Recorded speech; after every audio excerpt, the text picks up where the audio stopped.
You're live. Hey everyone, welcome to the Free Assange Vigil. My name is Steve Poikinen. I am joined by all of my co-hosts for the first time in quite a while. So we're looking forward to that. Kendrick Christian, Misty Winston, and Andrew Smith are with me. We will be joined by Alex Davidson. You may know him as Red Star Radio. He recently went through a name conversion after dropping a new album. So we're happy to have Alex today. Before we get to that, let me go through the numbers. Today marks 3,629 days of illegal and arbitrary detention for Julian Assange. 584 days since the WikiLeaks founder was trafficked from the Ecuadorian embassy after being sold to the United Kingdom for a $4.2 billion IMF loan. 68 days remain until Vanessa Breitzer reads her decision. I think we're going up again because I'm pretty sure it was 64 last time. We might be down to 60. At any rate, about 2 months left before Vanessa Breitzer, concierge to the U.S. State Department, reads her decision in Julian Assange's extraordinary rendition hearing. 1,253 days of federal incarceration for reality winner. On the bright side, Chelsea Manning has been free for 240 days. She is streaming on Twitch Thursday through Sunday from 7 to 11 East Coast time. Go stop by and show her some love. And with that, I will send it around to the rest of my co-hosts. How are you all doing this, I guess, lovely Saturday? I'm not sure how it is where you are. It's cold and wet here. I'm doing well, Steve. I'm glad to be here with you guys on Saturday, and I am really excited for our guest, Alex, so looking forward to that. How are you got pressure on now, Alex? I think I feel like I should have entered with a song, or at least started doing some very embarrassing white man raps, you know? You promised me like smoke in the background and a couple of chicks in like latex suits, and I'm just they're very hard to get hold of at short notice, Steve. You know, with the lockdown measures, you know, the best I could probably do was a slightly overweight tap dancer, but I lost his number, so it's just me. That's a shame. That's a shame. Next time, I promise all kinds of special effects. I want it to look like a Monster Magnet video. If that's a nit joke, I'm sorry, but when we're done, go Google Space Lord. Anywho, go Google what? Space Lord? Space Lord. It's a Monster Magnet song. It's absolutely just it's a grand video, especially if you like Trans Ams and half naked black girls. Nice. Can I launch in, guys, with a brief anecdote which tells you an awful lot about the country I'm broadcasting to you from. This week saw the death of one of the most notorious serial killers in British history, a guy called Peter Sutcliffe. He was known as the Yorkshire Ripper back in the day. He was convicted of a series of killings of women in the late 70s into the early 80s. It was at the time, South Yorkshire police and the other cops were accused by a lot of working class people of like not giving a shit because these women were mostly sex workers or just very poor. And eventually they turned up Sutcliffe. He was a lorry driver from Yorkshire. He was caught with a bunch of bloody tools in the back of a car with stolen plates on it. Now, there is only one degree of separation which separates Peter Sutcliffe from Margaret Thatcher. And that degree is a gentleman called Jimmy Savile, who I think you will all have heard of, a notorious multiple serial rapist and pedophile, who had access to the highest levels of the British government, who used to spend Christmas with Margaret Thatcher. Jimmy Savile also used to go visit Peter Sutcliffe in jail on the regular. They were from the same part of the county of Yorkshire. Now, I dropped that anecdote for a start because, first of all, it's weird as fuck. Second of all, it tells you an awful lot about the kind of people who run Britain. In that, you know, one of them was perfectly happy to spend Christmas for several years with a man who, even before he was revealed for being a 24-carat lunatic of the worst kind, was weird anyway. And he's only 1 degree of separation away from a serial killer, one of the worst serial killers in British history. And so he died this week. And one of the many rumors that always circulated about him was that he was the fall guy for a series of murders that the police were under pressure to solve. And they came up with this big guy who may well have done something, maybe well have done lots of things. But the fact that he kept being visited in prison till Savile himself died by a notorious serial rapist should tell you quite a lot. And so that's one thing that was noted this week, but in passing, and then never mentioned again, because no one wants to dig into what that guy really did or who his friends were. So that's the country that's currently detaining Julian Assange for the crime of actually speaking the truth. That's the kind of people in our government. So, hello, welcome to England. It's grim here, but we generally have a way of bringing the bastards down in the end. That's Alex, a very sad introduction. Well, it gives you an indication of who we're dealing with, basically. That's the reason why I open it up. And the other thing I wanted to mention right off the bat is that we've got the so-called spy cops inquiry going on here at the moment as well, which is one of those inquiries where the conclusion will be nothing, because they're still doing all this shit. They've been forced into an inquiry because of multiple scandals over cops having whole families with women they met in activist circles and then running away and disappearing and popping up years later as Detective Constable James Baldwin or whatever. But one of the things that is interesting to follow is that it confirmed what many of us suspected, which is that every single radical movement in mainland Britain for 60 years has been infiltrated right up to the top level by agents of the various different state agencies, and that's been authorized from the level of the British cabinet itself.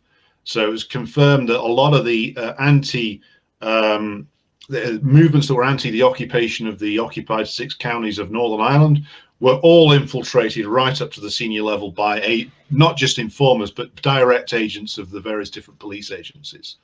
And so that's also who you're dealing with. It's like they've got a very long history of being able to get to the top and run these organizations, basically. So it's not just that you have informers, they run the whole thing. We have a very similar history here, especially with left and labor movements, really starting about the 30s, but it ratcheted up substantially after World War II, to the point to where if there was an organized conference in the West at all, it didn't matter which country, and it wasn't being organized and ran by the CIA, they would start to get incredibly nervous about it. And then they would immediately dispatch a handful of agents to infiltrate and take it over and co-opt it. And it, I don't know. I mean, it's gotten me to the point over the years where the only way forward is a post-partisan approach, not trying to be left, right, center, or anything, just trying to be a human being without ties to a particular partisan ideology. But with a mind and an eye towards genuine sustainability and whatever meager amounts of self-determination we can scrape up and scrape together. Mm-hmm. Yeah. Our isms have completely failed us, no matter what they are. It doesn't matter what comes before that ism, it's failed us. And you see it all the time when people are like, okay, but that's not real communism, or that's not real capitalism, and that's not a real free market. Well, no shit, nothing is, because people in power are fucking scumbags, and they are never going to have our best interests at heart. They are going to have our exploitation at heart. So as soon as we can leave the mindset of this ism or that ism will fix it, the sooner we can get on to actually fixing it. And also, if we could stop, thinking that one human being, that we can put the person up on a pedestal and they'll fix everything for us, that'd be cool too, because, that's not happening. Stop Or making heroes even out if of fucking politicians. Yeah. or if we want to put people on pedestals, maybe it could be people who deserve it, like Julian Right. Assange or Right. I Alex, think Andrew brought up a good point too. I think it was last week. He said it has to be like a revolution of the individual. Like we can't depend on groups. Every group is going to get co-opted and bastardized. So we really have to make it more of a revolution of each individual and each person, holding themselves accountable and, working towards whatever goals that they have. The only caveat I would put to that is because of the way that like new age woo has sort of focused on this revolution of the individual and revolution of the mind. It's made people incredibly selfish to the point to where you hear all the time, oh, I can't, I'm working on me right now. I don't have time for anything else. I don't have any energy for your particular cause, no matter what it is. So you can't be so intrinsically focused that you stop giving a damn about your fellow human beings. You know what I'm saying? Yeah, that's a fair point. That's a fair point, I think. And to that point, though, I think it is okay to take time for yourself, especially if you're an activist. It is necessary for your sanity. So that's okay, but just don't do it so much that you shut everything else out.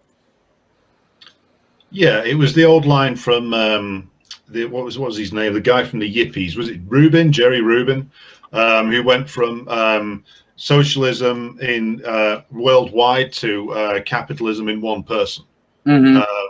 Which was his sort of philosophical transition, and the transition of that whole movement away from sort of universalizing consciousness to universalizing your own ego, which capitalism is more than happy to sell to you at a very reasonable price, with added these days with added flag of your choice, be it a rainbow flag or an Azov battalion flag, depending upon whether you're which part of the Democratic Party coalition you're in.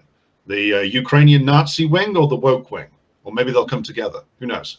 With Joe Biden in the White House, anything is possible, much like the end of the old Charlton Heston movie El Cid, where they strap a corpse to a horse and ride him off into the Moorish Legion. So I just imagine Kamala tying him on, But if you say that on Twitter, you're a Trumpist and a fascist and a racist, and probably need to be sent for deprogramming, but in one of AOC's woke camps.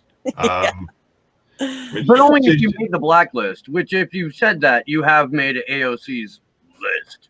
Yeah, definitely. And she's definitely not somebody who was recruited by the CIA at an early stage. Definitely not. Definitely not. Definitely not right around the time she started that internship for Justice Kennedy. Definitely not then. Definitely nothing happening there. Don't look Nope. there. Don't look there. In fact, looking there makes you more racist. But speaking of the Azov Battalion and Ukrainian Americans, we did on Facts on the Ground. We just released an interview with Moss Robeson, and we dived. He's doing like a 3-part series on the Ukrainian American lobbies and what's going on. There's a lot of infighting and a court case going on. So we released that yesterday, and that dude is super fascinating. He knows so much about it. He's really focused on like the Ukrainian American diaspora, and he's just always a great conversation. He's very knowledgeable. Yeah, that's the whole Ukraine business should have ruled Biden out for running it for anything other than, even the local dog catcher position should have been beyond him.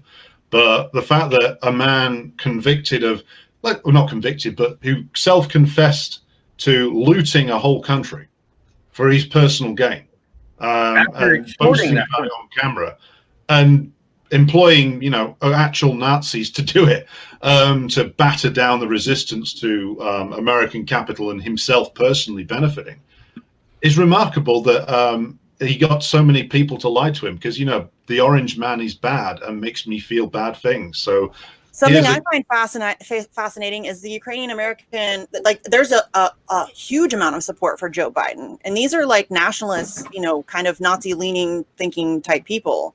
And they didn't support Trump. They supported Biden, which is interesting.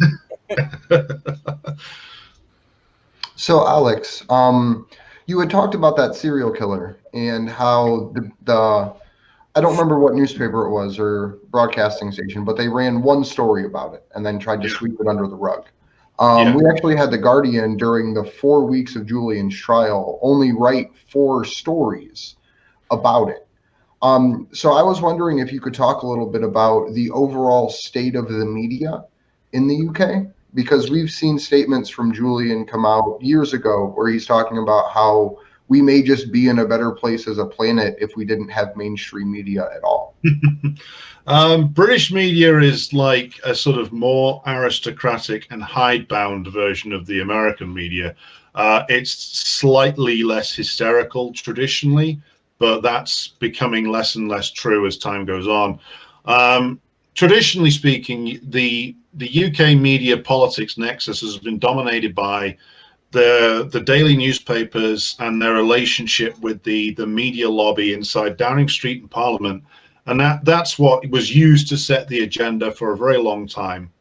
And what was acceptable and not an acceptable form of public discussion was set by that nexus, the gentleman's agreement, so to speak, between the old boy network who runs the media and the old boy network who runs the Parliament. Now that's changed with the introduction of television, in that got subject to it as well. But generally, television in the UK runs along the lines of the BBC is a state-run network. They pretend that it isn't, but they will tax you to fund for it, and they will send you to prison for not paying that tax.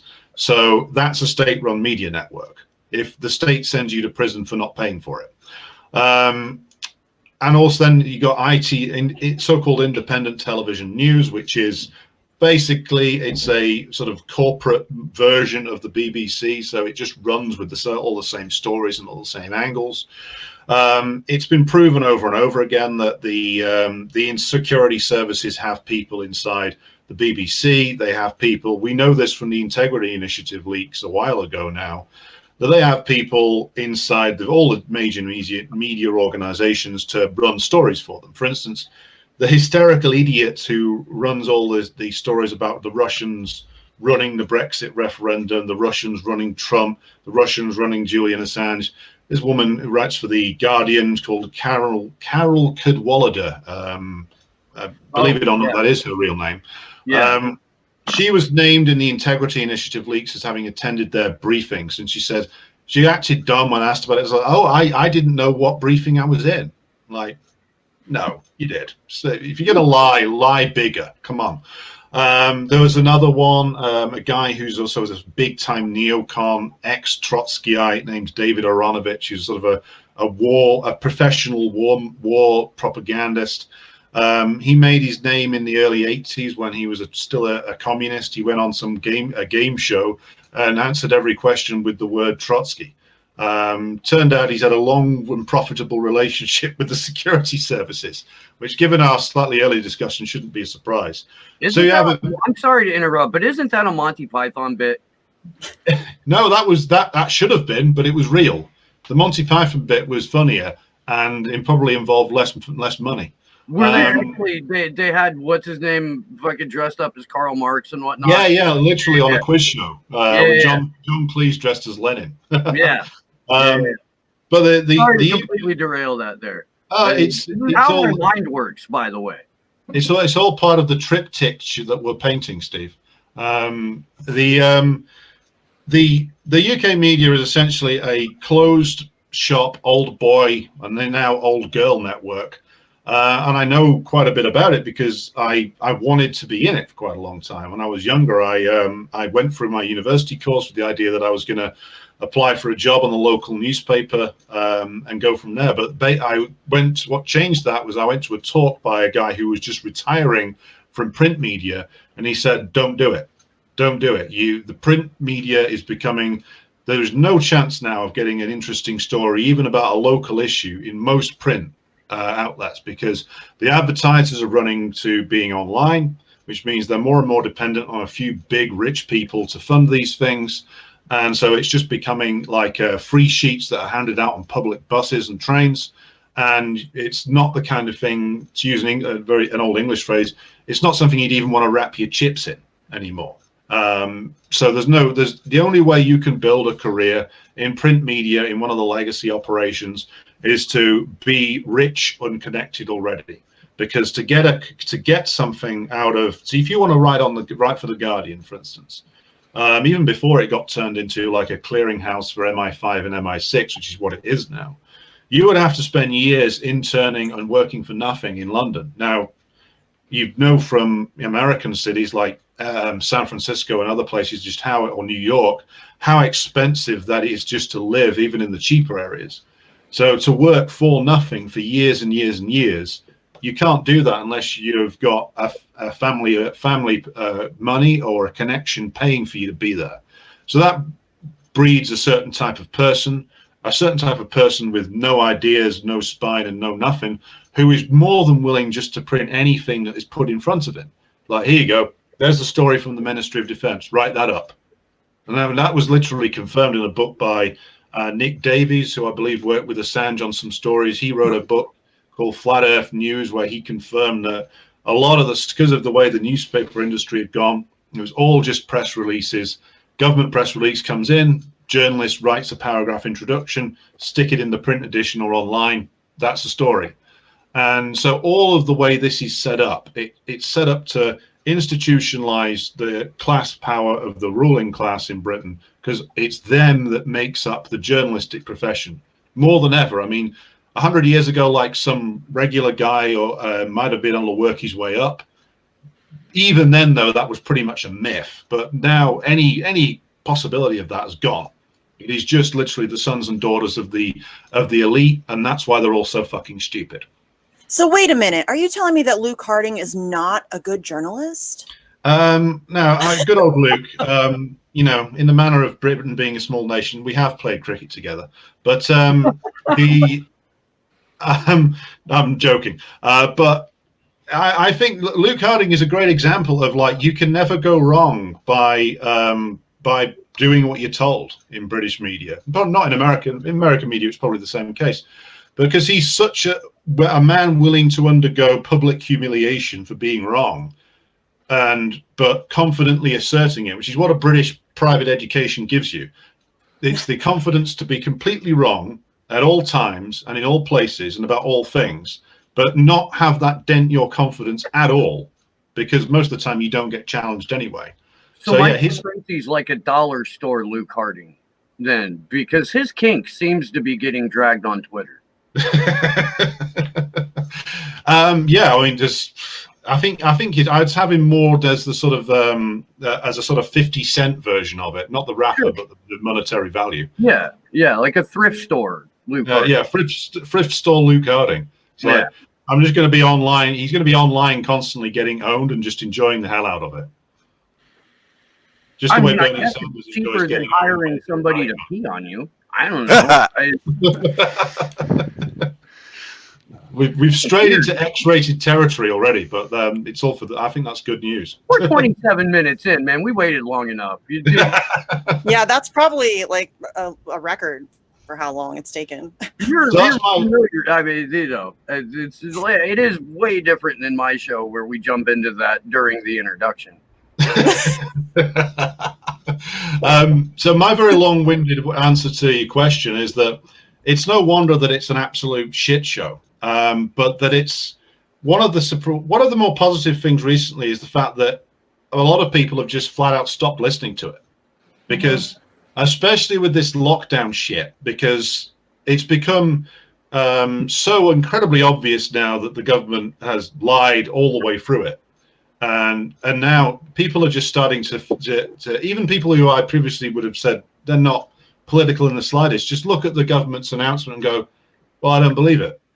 I don't believe it, because the rulers have created a hermetically sealed bubble for themselves where no reality is allowed in. They're now caught by surprise by the fact that their propaganda is just falling completely flat. So like all this stuff, we need a new lockdown, completely disproved by their own figures. Like you read beyond the headline, totally wrong. Cases are going up to record levels. Again, own figures show completely wrong. There's going to be 8 billion deaths in a week. Again, completely wrong. So people look at it as they think the entire British population is as stupid as their offspring is. But now you see like public parks like filled with people, not social distancing. You see that people are refusing to close businesses down. So naturally the response is they send like 8 armed cops round to force some guy in Liverpool to close his gym down. Like literally they send more cops out to that than they do some poor sod getting mugged in a car park. But that's priorities for you.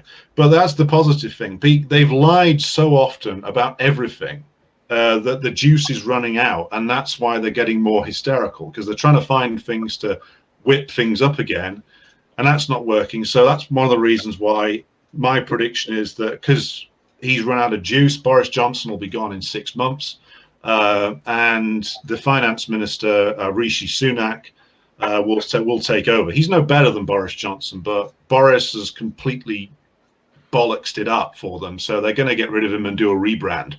So we're going to get a newly re-energized woke government, but they'll still not allow Keir Starmer anywhere near it because he's not finished doing the job they hired him for yet, which is expelling everybody who once had any positive thoughts about Jeremy Corbyn. He's on his way, though. I mean, my God, man, what the Labour Party has become in the last 5 years, it is just. I mean, they're the Lib Dems with like woke quotes. Oh yeah. Well, this week, one of the things that was disgusting about after the I'm going to use air quotes election of the corpse formerly known as Biden. Question the result of the election. You not only hate America and freedom and kittens, but you are also on some sort of just secret AOC list. Yeah. I can feel a rainbow flag drone heading in my direction as I speak. The thing about that was the disgusting thing about it was you had all these Labour Party politicians with like socialist in their bios talking about how Kamala Harris is an inspiration.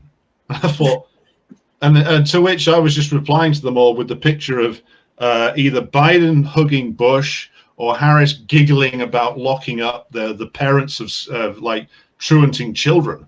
And I thought, you people are just beyond. I used to think that they were liars and cowards and completely full of shit. Now I still think that, but I think on top of that there is just a level of complete stupidity combined with a belief in their own virtue, which is a very dangerous combination of things to have. They're so convinced that the evils of Trump, and they pair Trump with Brexit all the time. So when I talk about one, you can usually apply to the lessons to the other. They're so convinced that these things, these titanic evils, that anything can be justified and anybody can be elevated to protect them from them. Doesn't matter whether it's a creepy oddball who used to take great delight in throwing people in prison and using prison slavery to risk their lives fighting fires, or whether it's a man who even before his brain turned to custard was responsible for like more heinous shit happening to everyday Americans than even most presidents, because he's been around so fucking long. But these people are elevating him because it's not the bad orange man, and if it's not the bad orange man, well, it must be good. And hey, look, AOC did a tweet where she says that some Yahoo Republican from the South is a bad racist and needs to improve his skincare regimen. Slay, Queen. I think that's the response. Hey, so I do have a question from the chat. It's just for the panel. It's from Jerry. Hi, Jerry. Thank you. He says, why do you feel neither Joe Biden or Donald Trump has expressed any support whatsoever, zero, nada, zilch, for the righteous worldwide movement to free Julian Assange? Thank you. And I guess for Alex, we could also add, Boris Johnson and the UK leadership. But I think we all kind of know the answer to that. They're all corrupt as fuck and they don't want their crimes exposed. And he did that, and now they're pissed about it. Yeah, not only is it class protectionism, and not only is it the advancement of an agenda that they knowingly signed up for. and to represent, but it's also for the dismantling of investigative journalism going forward. If you have people who are willing to print the crimes of empire, they are automatically a threat to empire. So empire's first reaction is going to be, we've got to fucking get rid of them.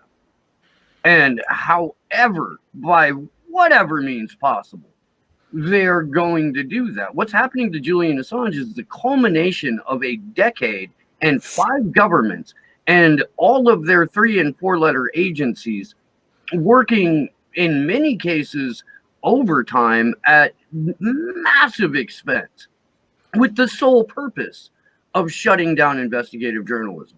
Yes, they're doing it on the back of Julian Assange. Yes, they're torturing this man to death. Yes, that in and of itself is a massive crime.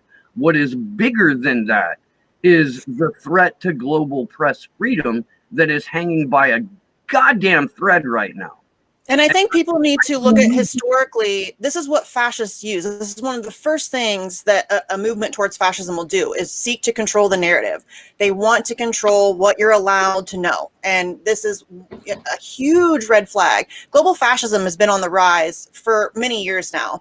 It is now getting to a very scary point. You know, the prosecution of Julian Assange, I've said it before, it sounds overly dramatic, but it really is a turning point. And whichever way this goes, you know, it could be very, very bad for us. And so I think people need to look at the historical aspect of this and understand that there's a lot of people out there with like Antifa in their Twitter bio, but they don't ever speak up for Julian Assange. If you want to fight fascism, this is your fight right here.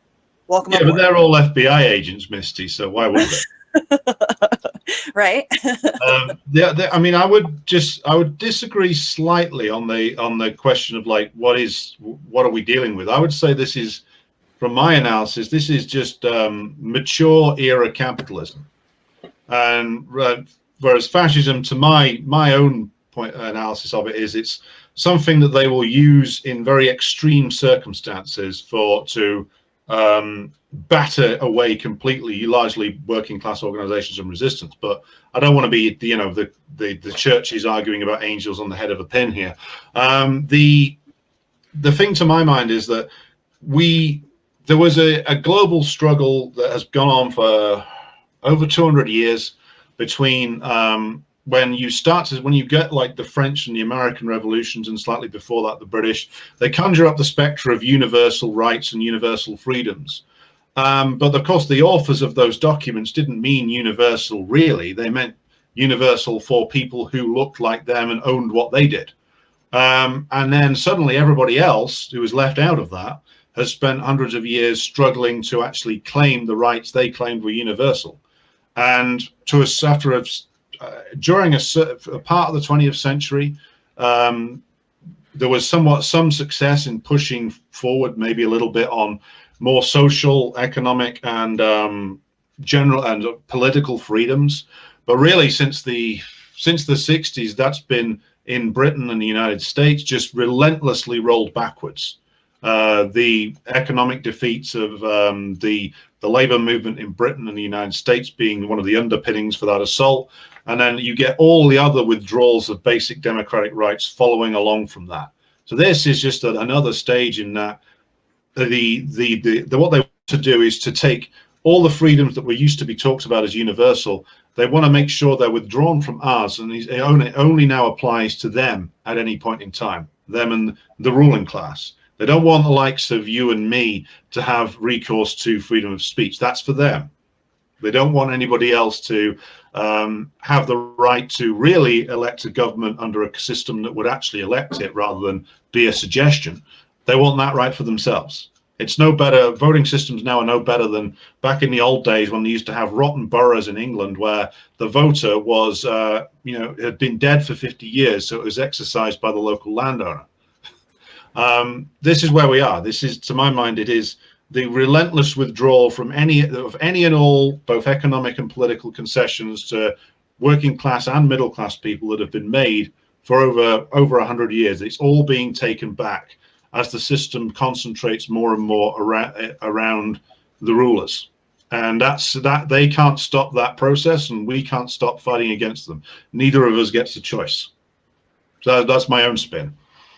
Alex, I'm wondering how you feel about, well, not how you feel, but if you could speak to the current UK crime bill that's in the House of Lords now. And also just, I mean, since the, as we're waiting for the ruling on the extradition hearing, it's just, in the meantime, since even the hearing's been going on, we've seen them try to, in the UK, and you can speak better to this, and please do, but basically excusing war crimes for the military. Oh, yeah. And also we have the spy bill. And I was just wondering if you could speak to that more, because it seems like the gas pedal's really been on since Assange's arrest. Yeah, the Overseas Contingencies Bill, I think it's called. It's something that's been on the wish list of like the military commanders and the spy agencies and everybody else who's involved in the sort of nefarious state activities in Britain for a long time. Where it comes from is the fact that Blair, thanks to his sort of maniacal obsession with wars everywhere, opened up the British state to a series of lawsuits from everywhere due to the crimes that its forces committed in various different locations. So the British military high command, which is a very insular group of upper crust Etonian psychopaths, very much doesn't want lawsuits hitting them. They don't mind throwing the ordinary grunts under the bus, don't get me wrong. Some private soldier who joined the military out of desperation and poverty, they're happy to have him hang out for something. But they don't want those suits getting anywhere near the guy's top.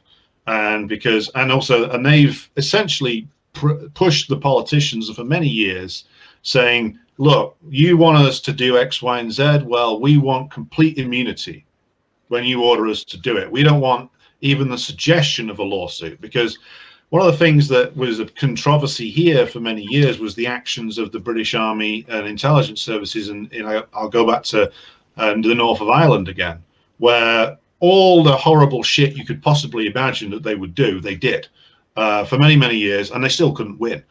But one of the things that came out of that was a long-standing legal battle over what was known as Bloody Sunday, which happened all the way back in 1973, where the British government knowingly sent in basically one of the most psycho units that the British Army had to offer and still has to offer, in the parachute regiment, where you are picked to go into that because you are crazy.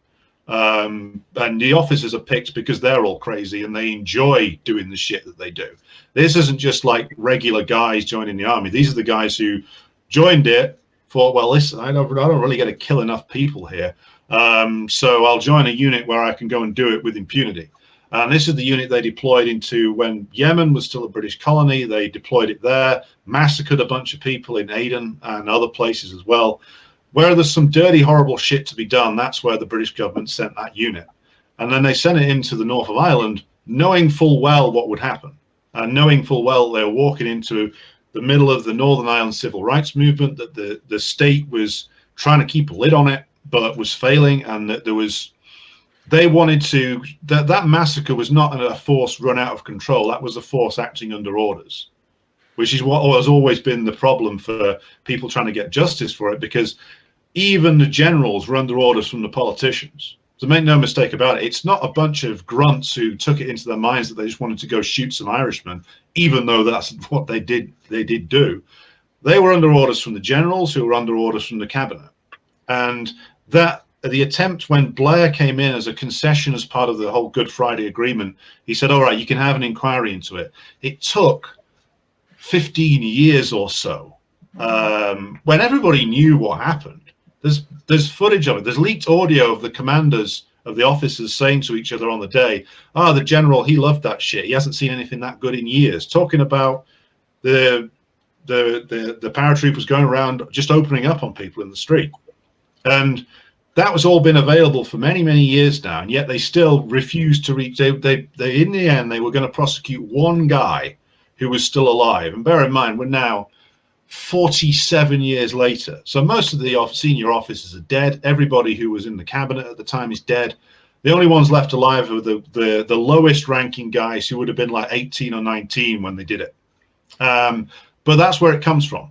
And the British military high command it is our deep state. They are a bit of a law unto themselves in many respects. They have a deal with the politicians where they will do what the politicians require of them, as long as they are completely protected from consequences. And this is their latest demand, to be completely protected from any consequence of the Iraq war or any other shit. And the other thing I would mention is that it also immunizes, to come back to spy cops, it also immunizes the intelligence agencies from any of their employees or their assets committing murder, theft, burglary, or sex crimes. So all of that will be, as if you can justify it by reasons of state, that will be completely legal. Now, you could say with some justification, well, that's never stopped them in the past. It being illegal, it's supposedly illegal, has never stopped them in the past. That's true, but what I would say, the reason why this is important is because they are now coming out and they're telling you what they're going to do. So in some respects, it's quite useful, because there's they used to pretend, they used to have the mask of civility on. So they would always deny that they were in league with, say, loyalist death squads in Belfast and Derry. They would always deny that they were funneling arms to the Saudis. They would always deny that they were building a super gun for Saddam Hussein, even though they did do all that shit and eventually got caught doing it. Now it's all just right out in the open. So now they're saying, well, to basically, their argument is, well, to maintain control of even Britain itself, we need the right to go out and shoot anybody we like, murder anybody we like, break into anybody's house, employ lunatic serial rapists like Jimmy Savile to go around and do horrendous shit to people, because all the techniques that the British Empire pioneered to hang on to its holdings overseas, to hang on in the north of Ireland, they're now going to be applied to all of us. They always have, but now it's all out in the open. And they want you to know that there is no way you can challenge them. To the point to where the Food Safety Administration is included in the list of organizations that now have the right to rape and murder you with impunity. Oh, yeah. Now, why the Food Safety Administration? Any government agency. Any government agency is included. Yeah, no, we did a couple of shows where we went through a significant portion of the text of the bill and its origins, going back to was it RIPA in 2003, and yeah, and it is fuck nuts is what it is, and that's about as polite as I can be at the moment. Oh yeah, and if they will get away with it, because, and this is one of the reasons why Corbyn was done in, because for all that I come out in rage thinking of the time I wasted on that guy's campaigns, he had a history of actually opposing things like this when he was a backbencher, and he wasn't part of the club. That's why he had to be destroyed. Much like Sanders, he ended up cutting his own knees off. But it says a lot about where we are, that even the smallest deviation from the norm is responded to by like bringing a hammer down on them, as like there was the old Hunter S. Thompson phrase, the £1 million shit hammer.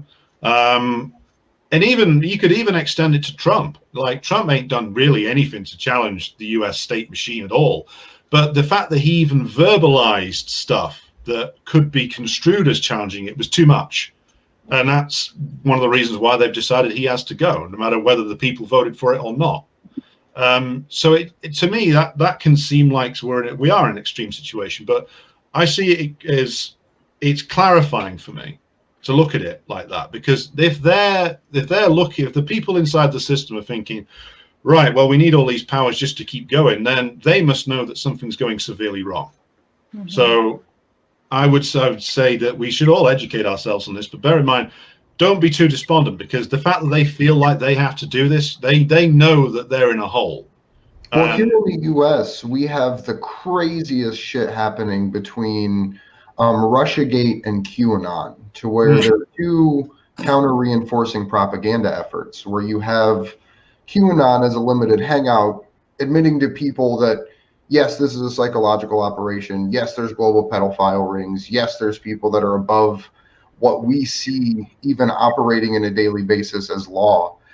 And then on the other hand, they say, well, all you have to do is serve the state and expand state power, and you can beat that evil. And then you have on the other side, Russiagate saying, all of this is bad. Russia's trying to take over the world, expand the intelligence state so we can beat Mother Russia.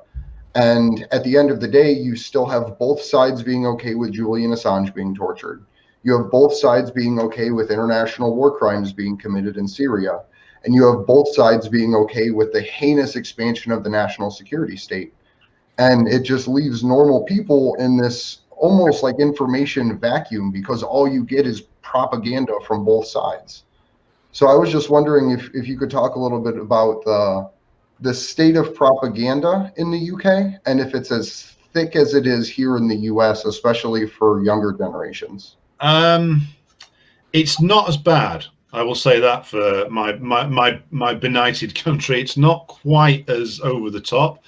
The people who have gone mad are the liberals, really. I mean, more so than like the out and out sort of old British reactionaries. It's the urban liberal progressives who have gone insane. Especially since Brexit sent them all over the edge completely. I think because they'd all led such sheltered existences that the existence of people who might disagree with them on the fundamental point was alien to them. But the propaganda here is, it's less effective in a way because the British state has accepted the junior role with the US for a long time, and also it's not very, one of the things it's not very good at selling narratives to its own population. The justification for the British ruling class is that, well, you know, you don't like us, but hey, we're not that bad. That's basically been their line since World War II. After the visible loss of the open empire and the retreat into sort of financialization empire, which is what operates now, the best they could do was, well, you know, we might sacrifice the occasional person in our weird satanic rituals, but we're fairly quirky on television. Even that's going away now. Now you are at a point where it's just raw power being exercised. The propaganda's become too obvious. I think a lot of I'm sort of an older millennial. A lot of the people younger than me coming up now are nowhere near as propagandized as my generation was, because we came of age at a time. We all turned like 18 at the pre 9/11 period, when the sort of the peak post 1989 post ideological worldview was at its height. Those born since then have only ever known sort of endless distant war and a government which everybody, even the people who support a particular party, will say, oh yeah, they lie all the time. So we're in kind of a weird situation where the system exists through inertia. It manages the situation whereby it manages to placate and pay off just enough people to remain unbothered by all the blatant bullshit. But the pandemic's kind of pulling that apart, because they did the thing that no British government used to do, which is it has now offended the middle class base of the Conservative Party, the sort of the small business guy who was quite prepared to see everyone else go to hell as long as he could keep the store open. Now his party, who he's voted for many years, is telling him, we're going to close down your store and bankrupt you, and if you refuse, we're going to send 8 armed cops round to stick a submachine gun in your face. Suddenly our conservative businessman thinks, oh fuck, what the fuck is this? Which is again why they have overplayed their hand completely with the pandemic, because they're starting to destroy all their own justifications. And even like now, we're starting to see breakthroughs where like something like the British Medical Journal, which is a very, very sort of academic professional journal, which would never carry anything controversial, carried an article today saying, yeah, the science has been manipulated, the government's full of shit, and they've just used this to steal money. Which is a startling admission for like a sort of very, very establishment journal to make. So the propaganda is constant, it is swirling all over the place, but the people it really affects are small numbers of the middle class. Like the working class generally ignore it, even like the sort of the small business guys generally ignore it.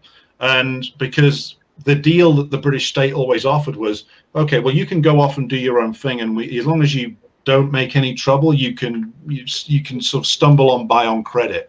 Well, now 2008, the credit's gone. Now the state's coming into your business and putting a gun at you. they're running out of juice is the overall message. So that's why we're getting more and more just applications of brute force, because everything else has run out.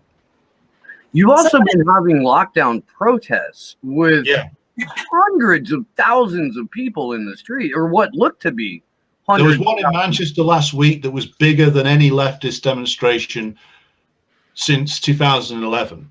And the overall media coverage that I'm seeing, I'm actually getting to a point here, I promise, it is none. Like none. Oh, they refuse to acknowledge they exist. If they do exist, they usually run a picture of, like, they'll find like they'll either David Icke or somebody else that can be easily used to sort of discredit it, and they'll front load with them and say, look, it's a bunch of Nazi Russian agents planning to hold a super spreader event or something. But it can't. That's not sustainable, because the people going to these protests aren't the usual political crowd. I mean, I haven't been to one yet, but when you're looking at just the feeds of the independent journalists who've gone down there to interview people, like Anna Breeze went down to the London one and did some interviews, and it was just regular people. So they weren't cranks or the professional left, because the professional left in this country have completely bought into the lockdown narrative, to the point now where you have trade unions arguing for their workers being put on permanent furlough.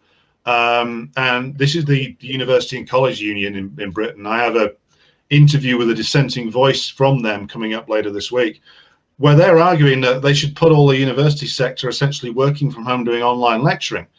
Now, there's a million problems with having a university sector as big as we do in this country anyway. It's completely unsustainable. But for a trade union to come out and say, well, you know, just look after the lecturers and fuck the support staff, of whom there are many, many thousands who are on low wages, and, you know, basically charge the students £9,000 for sitting at home on a Zoom call.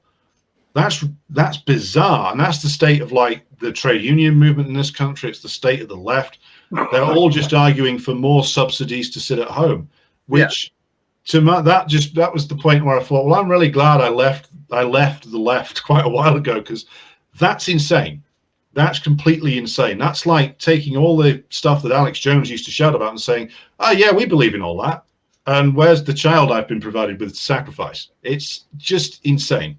Someone in the chat actually asked, Alex, if you don't mind. It was Red Sea Socialist, but I'm not going to go back and find the exact wording of the question. But they were just curious, and I am too. Is the government in the UK helping any of these businesses when they're being forced to close? In the United States, we're not getting shit. So yes and no. I mean, there were schemes available in the earlier lockdown that businesses could apply to, but as I've worked in the government bureaucracy in 2 different government departments, to apply for anything from these people, you would need a degree in statistics and probably astrology just to fill out the form. So there is support available, but good luck getting hold of it unless you know how to play the system properly. They have thrown a lot of money at companies, the bigger companies, telling them not to lay people off, knowing that would be politically disastrous to have a mass unemployment figure. But in terms of support for smaller businesses, limited and very difficult to get a hold of. We haven't seen the full consequences of it yet, because essentially the full consequences of lockdown haven't presented themselves. But if the economy tanks, we're going to see a real problem with a lot of, like, middle-class bankruptcies triggered by COVID, but also because a lot of small businesses are run on a wing of prayer and whatever limited amount of credit they can get. And if the current flow of income from the customer base is interrupted, then it goes pop, which is what we're going to see once the economy starts to go to shit.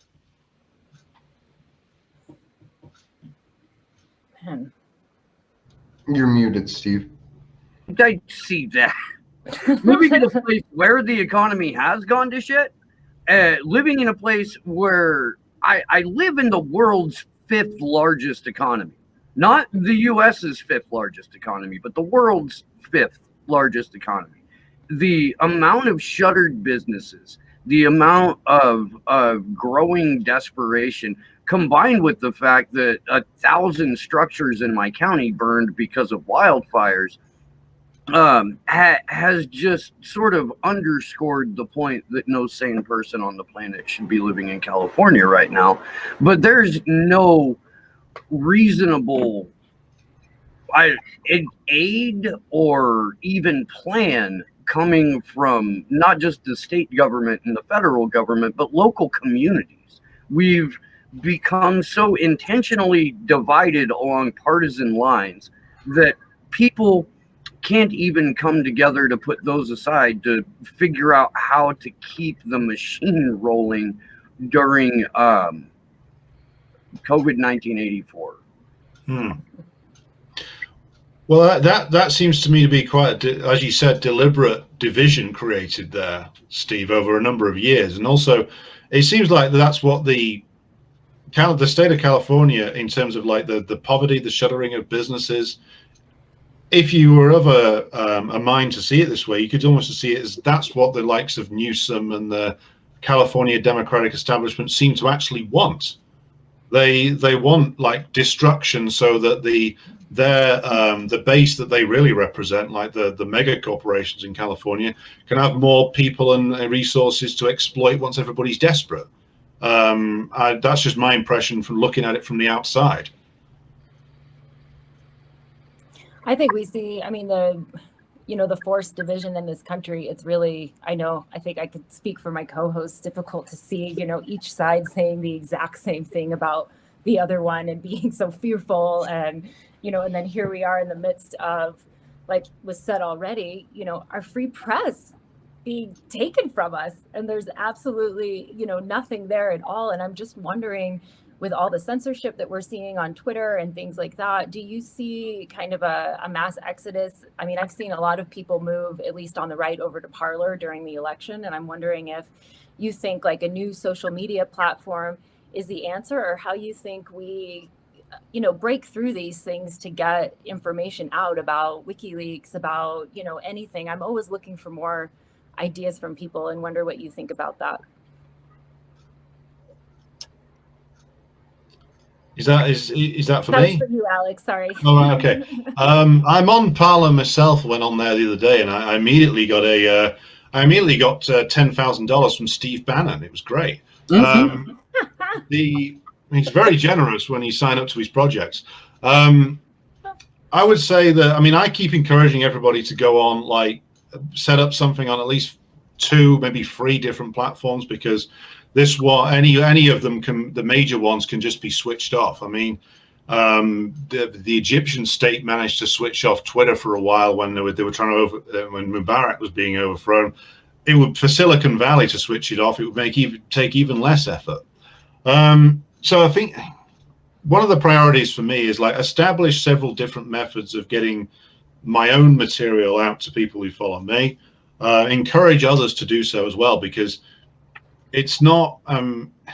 It's only a matter of time before the platform that is Twitter is either changed beyond recognition to the point where all of our tweets have the same warning that Trump's do on the bottom. This is disputed by, and it turns out it's disputed by the Associated Press, NBC News, NATO, and Alan Dershowitz, maybe. So that's a priority, building up other platforms. The other thing is, I think the people are open to the idea that a lot of this shit is the so-called public sphere is just basically a marketing exercise in creating as much fear and division and loathing as possible between to cover the fact that they're, whether it's Labor or Conservative or particularly Republican and Democrat, that it's just two halves of a bunch of ultimately hyper-exploitative business class interests looking to turn everybody else against each other, so you don't look at them doing the theft over in the corner. I think a lot of people understand that, just judging from my own encounters with people on either online or in person. The problem that you seem to have, and this is just my outsider's perspective, is you have a really big, completely insane sort of middle class in media centers that occupies both the left and the right space, that are determined to find messiahs, even if the messiah is Donald Trump or Bernie $3 million Sanders. and will stick to those icons religiously, in the worst sense of the term religiously. You're absolutely right. Go finish your point, and then far beyond rationality. I mean, I signed up with the Labour Party because of Corbyn. I was aware of the man's limitations, extreme limitations that anybody who's been in that system for 35 years is going to have. Fine, we all make compromises to get some political action going, but people have turned Sanders into a cult, even though Sanders himself is even more of an El Cid figure than Biden. And people have turned Trump into a cult as well. Yes, Trump says something every now and again that upsets the ruling class, but he spent 4 years placating the ruling class and running away from them, mainly because he probably wants to avoid grassy knolls in the future. But making him into a sort of cult figure makes no sense either. So people have got to get over themselves. I think you, Steve and Misty, you were both saying it earlier, that the isms need to be left in the last century. It's not doing us any good. And my own perspective developed when I started to think that any new world is not going to be born out of the methods of the old. It wasn't 300 years ago. It's not going to be now. So we need to, I think we need to speak to the people who are completely disillusioned and divorced from the political process. Trying to compete with the QAnon and the Blue Anon and the Sanders Anon people is a lost cause. Let them have their revolutionary and reactionary cosplay, and we'll focus on talking to people whose brain hasn't been turned into pineapple juice. I mean, you basically described the format. I've long had a theory that in an increasingly secular society, the energy that people would put into a system of faith or a belief system has been transferred into political ideology and political identity, and that has been weaponized and harnessed by the parties themselves in order to create acolytes, subjects, a congregation of confused, manipulated, gullible, pitiable humans. And also, just to add to your thoughts, Steve, that at a time when the real material division had gone, so you get like the Church of Trump and the Church of the Dems, but the real division between them is what, that much, a tiny amount, the angels dancing on the head of the pin. I mean, I know that caused the schism, but that was a long time ago. But it seems that the smaller the division, the more they have to amp up the cultural difference. Mm-hmm. So the more they have to stage fights, or in the case of the US over the summer, stage actual fights in the streets to make sure that everybody gets stuck back into their partisan divisions again, to the point where, they will deploy the imagery of revolution and radicalism, or even reactionary causes of the past, and drape the current capitalist interest in that particular flag. So, you can have a Black Lives Matter protest wearing Black Panther iconography sponsored by Amazon. Yeah. And I'm not joking about that. Jeff Bezos literally stumped up for that. Or you can go and have a neo-monarchist reactionary party led by Jack Posobiec or somebody, praising a 14th century pope, all paid for by whoever the fuck they get their money from. Not quite as big as Bezos, but nearly there. All means about the same thing. You all might as well be engaging in civil war reenacting, either British or American Civil War. Well, I've always said that we have, on matters of war in Wall Street, there is one party. Everything else is used to divide us. If you actually think that those people really give a shit about abortion or gay marriage or any of those things, they don't. They don't care. They just use that to make you care, to keep you divided amongst yourselves, so that they can continue to steal all of your money and plunder all of your resources and control the world. That's all it is. It's just marketing. It's just marketing. And the marketing will change depending upon the needs of those in power. If the needs of those in power dictate that, well, today we'll declare that, I don't know, we're opposed to social issue X and we're in favor of social issue Y. Well, that's going well. Oh, no, it's not going well anymore. Well, flip. and give the message to the acolytes in the churches to flagellate themselves harder and seek out the unbelievers. Because the more the system teeters on the brink of bankruptcy, the harder you have to believe, because it's like, you know, trying to keep things, like trying to keep the magic carpet in the air by the power of belief. If we all just believe a bit harder, vote harder, vote so hard your eyes fall out, or vote so hard your vote gets flipped to somebody you didn't vote for. This is what I've been referring to as manufactured confusion. And actually, starting here relatively soon, I'm going to sit down and write that book, which I've been talking about for about a year now, and I'm going to force myself to do it.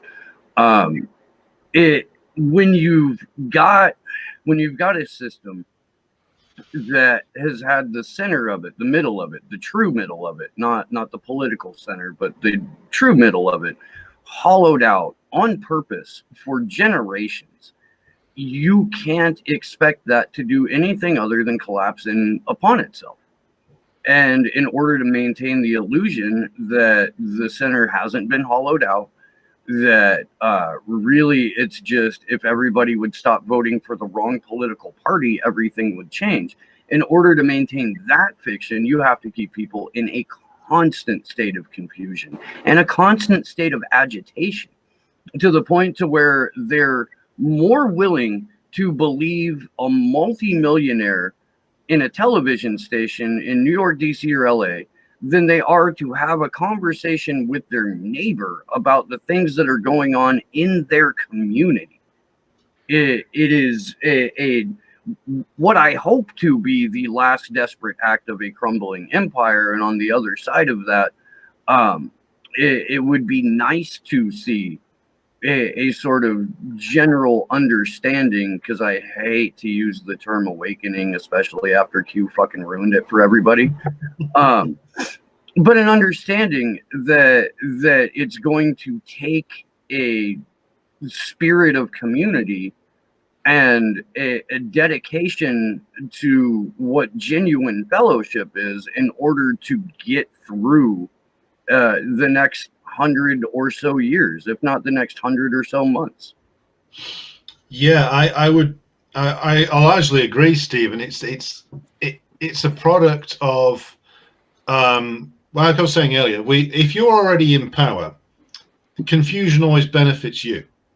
Because, and this is the methods that the British government pioneered in its struggle to hang on to its colonies.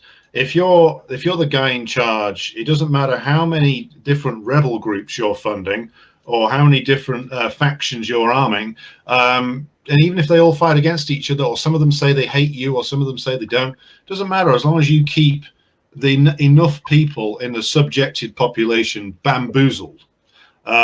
Case in point, I don't know, some of you may have seen the what is described as a terrorist event in Austria a couple of weeks ago now, I think it was. Guy there, known to the Austrian authorities, had crossed the border into Slovakia to buy ammunition, had been caught trying to go to Syria to fight the glorious jihad on behalf of the CIA. Not that he'd have put it that way, but that's what he was actually doing. And the Slovaks reported this guy for trying to buy a fuck ton of ammunition with no gun license to the Austrians. The Austrian intelligence services and police sat there for 2 months and did nothing, you know? So why? I mean, and the objective is, if there is, even if this is not written down, this guy goes off and shoots a bunch of people, and people are just thrown for a loop thinking, what the fuck is going on? Well, then you've got your victory right there. The guy who did the worst terrorist attack in Britain in many years, the guy who blew up the Ariana Grande concert, had literally been brought back from Libya on a vessel of the Royal Navy. His father had literally worked for British intelligence for 30 years. And he takes it into his head to walk into his home city, walk into the major concert venue there, and blow himself up. Now, he's dead, we can't ask him. But the fact that is all of what I've just said there, all of those facts are reported, but they're never put together. So it's just more confusion, more fear. In the run-up to that election where it looked like Corbyn might have a shot, we had that, and we had two other incidents of guys leaping out of vans and just knifing people on London Bridge and around their central London. All of them known to the intelligence services, all of them had been through some sort of de-radicalization program or released on license. And so when you see all of this, and then some people will say, well, the state's just incompetent. And I'm thinking, well, if the state's that incompetent, everybody involved should just line up Japanese style on Tower Bridge, stick the knife in and fall into the Thames. But the state's not that incompetent. So then you have to ask the question, like, what is really looking to be achieved? And that's why you can understand so much of the modern world from the prism of Syria. Which is why they all got so mad when WikiLeaks released documents about it, when Tulsi Gabbard went there and met with Assad, when people report on what was actually going on, which is that they're funding supposed anarchists or Marxist-Leninists in the form of the YPG, ISIS, al-Nusra, they're in bed with Erdogan and various others, and it's all creating chaos. And apparently, if you just look at it, there is no real objective there, supposedly. But if you flip it and look at it on the other end, the objective is the chaos. If you can't win, you can create a situation where the other side cannot. And that's the only objective. And if you've already got all the power, then it doesn't matter if you've just got a bit of chaos. In fact, it can be very profitable. So you said that, if I'd have said that 10 years ago, I myself would have committed myself to an insane asylum because I'd have thought that was crazy shit. But you can't deny the evidence of your own eyes. I mean, we could bring it back to, the trial of Julian Assange, the attempt to break Chelsea Manning, the attempt to break various other whistleblowers. It's because they shone that light on the dark corner, which is that not only do the rulers not give a fuck about you, not only are they in charge of a system which is spinning out of control, they themselves don't know what the fuck they're doing some of the time. They're told to retreat. I'll finish on this point on the pandemic thing. Boris Johnson is handed a piece of paper by his scientific advisor and say, if you do this, the numbers will go down and you can have a good week in the press next week. And because he's a moron and he's very lazy and he doesn't know what the fuck he's doing, he thinks, well, that sounds good, signs it. Result, more of what the interests truly in play here actually want. Now, that's not a matter of conspiracy. That's a matter of, to my mind, class power exercising itself. Who is the guy that speaks in the Prime Minister's ear? Who is the guy who actually writes the policy paper that goes before, not Joe Biden, Kamala Harris? Because certainly she's not making decisions, or she's not thinking about them. So the chaos is the point. But to get that across to people is a difficult task, because we all brought up with a bunch of myths in our minds about, well, maybe the people in charge are corrupt, or maybe the people in charge are stupid and short-sighted, or maybe even just flat out evil, but surely they don't want chaos. And no, the last 40 years of capitalist development have shown us that chaos makes a lot of money. It makes an awful lot of money for an increasingly small number of people. And as long as it continues to do that, chaos is just fine. Yeah, that's a very good point. I think they thrive off the chaos and fear. Like, they want everybody to be afraid. The more afraid you are, the more shit you'll buy. That's actually the way I describe the election to people here in the U.S., because I don't support any of the major parties, or most of the minor parties for that matter. But the way that I described it to my friends who still buy the two-party paradigm is, well, both sides are wrong. Like, to support democracy, you have to support someone who's an open fascist. But to ignore democracy and support the propaganda efforts, you have to support someone who's an open fascist. So no matter what side you pick in that argument, you're still just furthering the goals of the intelligence communities by bringing in a new era of authoritarianism. And when you put it to people like that, most times they just go, well, so what do we do? And just have no ability to process it. Do you think that there's a lot like that in the UK too? Or is that just a strange US phenomenon? No, this is more than just the US. The US, because it's the capitalist hyperpower, it sets the trend for everybody else. So it sets the trend for us here because our ruling class really want to be American and are quite embarrassing about it. the French sit to get the same thing is going on there. Macron is no different to a sort of lab-grown neoliberal that you would find in a think tank in Washington or London. In fact, that's why he's there. And he's got political problems, and he's got a tight, what looks to be a very tight election coming up with challengers from, in terms of Mélenchon from the left and Le Pen from the right. So he's trying to get out ahead of it by extending lockdowns so he can chase the yellow vests off the streets or have them arrested more easily. And now he's doing this thing where he's saying, oh, look, there's whole areas of the country where the Muslim population's disregarded the state. We need to do something about that. To which I can only respond was like, no, there's whole areas of the country where the French state left it to rot deliberately, quite deliberately, same way the British state does, because they were all brought over there for you to exploit an industry. The industry's gone. You've just left them in a corner rotting, and now you see political expediency in saying, "Hey, look over there. There's some bad shit happening." It's like, yeah, there is, but it's on you. You're the president of the fucking republic. You're the one who exercises the power in the situation, not some idiot imam declaring himself the Caliph of Calais or something. It's the one of the things you notice about the neoliberal era is that all the politicians don't want to admit they have any power. You see this with whereas someone I follow on Twitter, she goes by the name of Sticky Shoe at the moment, even though she's been banned multiple times. She has an analysis of the squad, which is quite useful, which is saying, if you look at like AOC or Ilhan Omar, they'll never admit they have any power, even though they're sitting members of Congress. A sitting member of Congress or a member of the British Parliament or let alone a French president has power that they could exercise, but that would mean taking a risk which would put the bank accounts, their reputations, or even their liberty in jeopardy.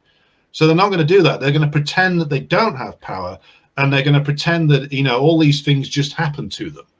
So that's what Macron's doing right now. He's denying his own power. But they'll tweet about it. They can tweet about it. Somebody should do something about this. Yeah. Why hasn't anything been done about this? You dumb fuck. Letters. You're in the position to do something about it. Yeah, they're awful. Exactly. And that's neoliberal governance 101. Oh, isn't that terrible? You used to get this. I mean, in my previous occupation, I used to have to barter with city councillors who, I don't know what they're like in the States, but here they're sort of one level below a jellyfish in terms of intelligence and solidity. Most of the time I was on this local radio station, this is quite a few years ago, when I was actually running for Parliament. I didn't win, by the way. Otherwise, this would be a much bigger budget operation. And I was talking to this councillor, and she was an honest enough woman. She was actually from a working class community. She wanted to do her best for it. But she'd been sucked into a world whereby she'd been told by every scumbag who ran the Manchester sort of party machine operation, no, you can't do that. You can't possibly do that. You can't possibly do that. What you can do is, well, we can give you a new recycling bin to be opened sometime in the early 2020s. Now, I'm not even exaggerating. That is literally what they offer people. And so she was a relatively new elected councillor, and she'd already been disempowered by the machine telling her over and over again, you can't do anything.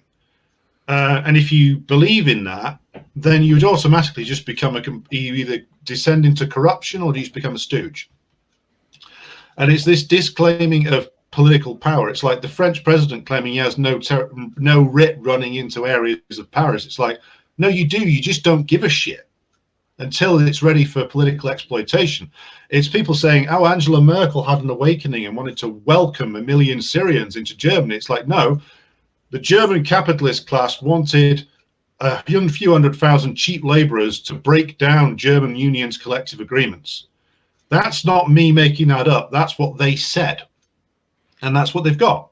And so suddenly you're going to ask me to believe that a lifelong career politician who came through the West German /CIA governmental system is going to wake up one morning and think, all those people who me and my American employer have destroyed their home and forced into being on the run, I now feel so greatly about them, I will welcome them into my country so they can all work as Uber Eats delivery drivers because I am so charitable. No. But that is bought because it's like, oh, I am just a humble servant of the the German people who wants to welcome people in. It's like, no, this is all economics and power. Everything is a move of economics and power. It's just that some people like to really pretend that it's not. So that's why you end up with like inspirational politicians saying, I have no power, but you should give to charity. You penniless American who's lost his job, lost her business, has been only receiving barely any unemployment checks because, you know, my political party opted not to do another stimulus at all. You should give to charity, not me. Or if you're Ilhan Omar, who funneled $2.5 million into her husband's political consultancy firm, I shouldn't do anything. You should, which is truly disgusting. It really is. And almost with the, you know, the statements of like, you know, how people, you know, it's always, I can't do anything because of the left, or I can't do anything because of the right, or whatnot. And then that, but interestingly, it seems like it's almost somewhat of an honest statement, because really what they're saying is that we have no power. You know, they're supposed to represent us as people, and they say they can't do anything. And then so it's like, so guess what? You know, you can't do anything either. And it's just, it's a really frustrating situation that we're all in, especially in America right now, seeing with Andrew.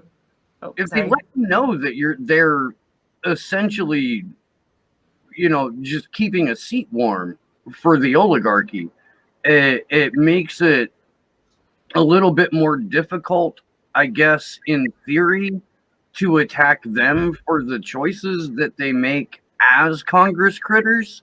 Like, it seems like it's almost like plausible deniability, or some form of, like, you know, preemptive ass covering on the part of these Congress critters to be like, well, what do you expect us to do? I mean, we have like 535 people here, and I'm just one person. But if you don't vote, one person can make a difference.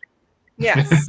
What drives me nuts about that too is that there are these people that are defending them and making all these excuses for them. And, oh, well, what do you expect them to do? They're working within this system. They have to, you know, be nice to Nancy Pelosi. Then what is the point of them? What is the point?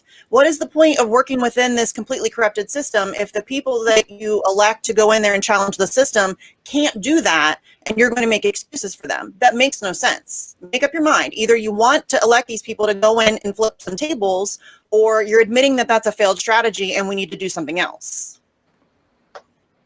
Well, we had that discussion, I think it was behind the scenes the other day, Misty, about how electoral politics has just completely failed. And really the only reason someone should engage in it at this point is to flip as many tables as possible. So I hope that that's something that we can inspire people to do, at least in some way and at some level, whether it's city council, school board, state house of representatives. Just find some seat you can grab that you can just throw the table in the air and try to turn at least a portion of it for whatever time they allow to do so, because we still can make big progress locally. It's just most people don't even know who or what represents them on a local level. Yeah, even if you can't get elected, run and cause chaos. Developers and tech. Hmm? That's who represents us locally, is real estate developers and big tech. Yeah. And that's manifested through the city council, where they can paint Black Lives Matter on the ground, but can't do anything about the cost of living, or the fact that we keep moving our homeless zoo because nobody gives a damn about the homeless until they're near their backyard, and then they go, my property value is going to go down, you better get these fucks out of here right now. Yeah. Well, we have the same here. I mean, our homeless population in Manchester went from almost zero to now like uncounted hundreds. Within 2 years, it shot up due to changes in how they were paying people's housing benefit, because suddenly they weren't paying it directly to the landlords anymore. They were giving it to the people directly, and these are the people who a lot of them had addiction problems and various other issues whereby it wasn't necessarily a good idea to give them the rental money. And then lo and behold, what happened? Suddenly they were all out on the street because the landlords then saw an opportunity to evict and sell on when because a lot of these areas were up and coming. Now you have a mayor of Greater Manchester who's this plasticated Lego man who I have had the enormous displeasure of meeting, and who he has that thing with a politician where he has that sort of handshake that's just about strong enough to make you convinced that the person has a pulse, but not quite strong enough to make you think it's an actual living being and not a computer program run through a flesh sack. And I said to him, well, what are you going to do about the fact that we have no public housing stock left? We have a growing homeless problem. And he looks at me right in the eye and he says, that's a very severe problem. We're going to look at it. Then he moved on to the next person. I thought, wow, congratulations. A whole sentence, not a single word that meant anything. But then he went on to give a speech where he spent an hour saying nothing. So he's a truly talented man when it comes to sort of neoliberal drama. But the fact, and you see all the major cities now have a homeless problem, all of them. And all the cops do is turn up, harass them, move them on when business complains. That's it. That's the one remaining function of the state, is to keep the homeless population on the move until eventually they all congregate under one railway bridge at the end of the city. And then people complain and say, oh, well, look at all these people when I'm getting off the train coming to work. And I'm thinking, yeah, commuter belt guy, it's funny, isn't it? Like, you who live outside the city, commute in and love the gentrified areas, are somehow angry that the consequences of your shitty lifestyle suddenly hit you in the face when you get off the train. My sympathy is practically at zero. Yeah, I don't know, man. I try to maintain like a small amount of sympathy in general, just because I know that largely the populace isn't doing what they're doing because they want to, but because they've been programmed to, like for decades been programmed to. And as easy as it is to say, oh, well, you could just snap out of it. No, it really requires a commitment to becoming an entirely different person, because the person that you are when you're under the influence of propaganda is definitely not the person that you are once you get rid of that.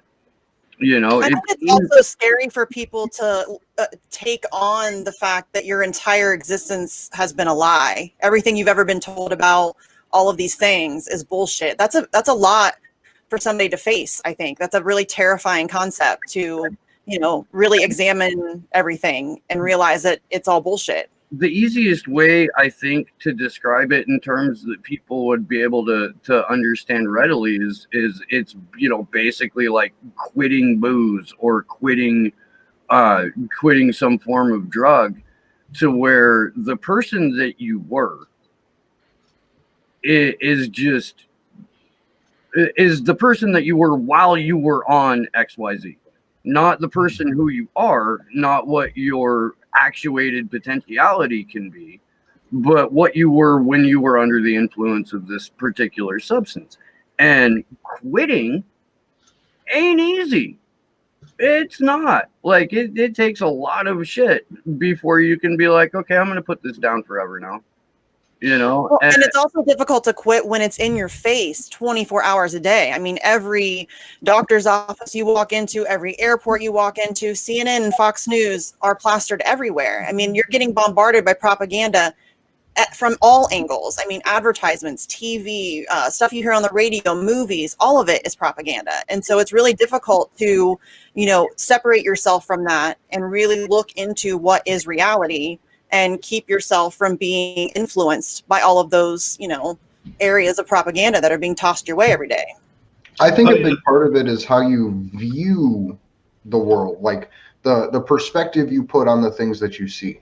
Because if you walk around and you recognize when you turn a television on, this is propaganda, then the way you view it and piece together the information that they're giving you is a whole lot different.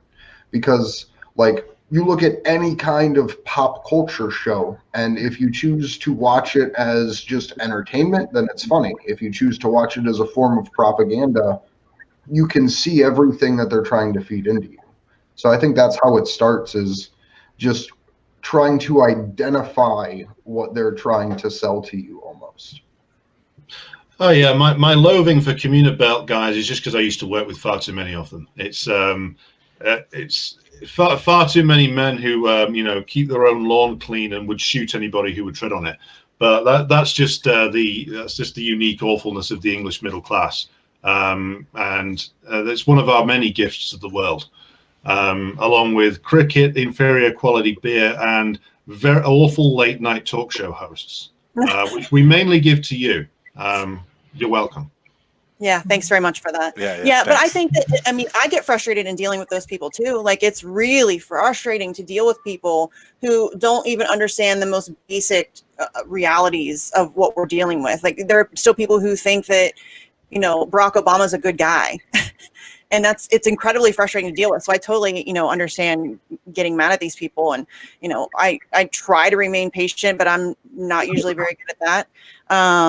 Yeah, it is really difficult to deal with people who can't even recognize even the most basic facts that we're presented with.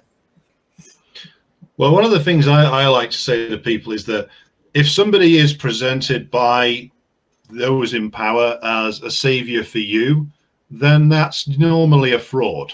I don't know that normally. It's guarantee of a fraud. It's like, you knew that AOC was no good as soon as she gets on Stephen Colbert's tittering propaganda hour and gets given a softball interview, which was, the man is disgusting. You know, weeping over Donald Trump's assault on democracy. That was either disgusting or the funniest thing he's done in years. One of the two. But as soon as you saw her on there, the supposed socialist being given a softball interview by like a CBS host, that's a red flag. Or like, you know, the elevation of like the Swedish kid, Greta Thunberg, into being some sort of savior, which was.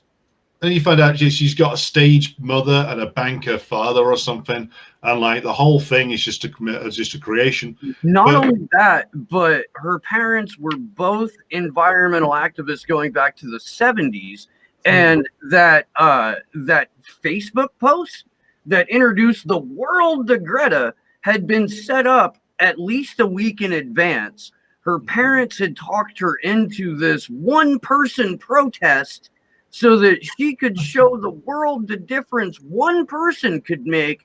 And the guy who took the picture and put it on Facebook is a fucking CEO of a non-government agency that deals in the fourth industrial revolution, clean green power, and the Great Reset. Like, and is a personal friend of her parents. So this whole thing was a staged marketing campaign from the word jump. Yeah, and that reminded me, actually, we started off talking about the Free Assange protesters in London getting arrested. Well, guess who never got arrested, or not for any length of time? It was Extinction Rebellion. Yeah. Because the mayor of London, this horrific corporate suit called Sadiq Khan, who is just an emptier vessel you will not find anywhere in the world. I challenge anybody to come up with an emptier man than this. Instructed the police to basically leave them alone, to the point where they were jumping on top of tube trains trying to stop people taking an electrically powered public transportation system to work to protest against climate change. And then just got dragged off and beaten up by a bunch of angry Londoners. But then the fact that you can see what's permitted and what's not just by looking at those two protests. The Free Assange protest gets arrested. A bunch of corporate paid dancers in the street get to disrupt everybody's commutes in and out of work and get lauded in the press. So yeah, I think that a pretty good rule of thumb is if they get positive press attention, be very skeptical.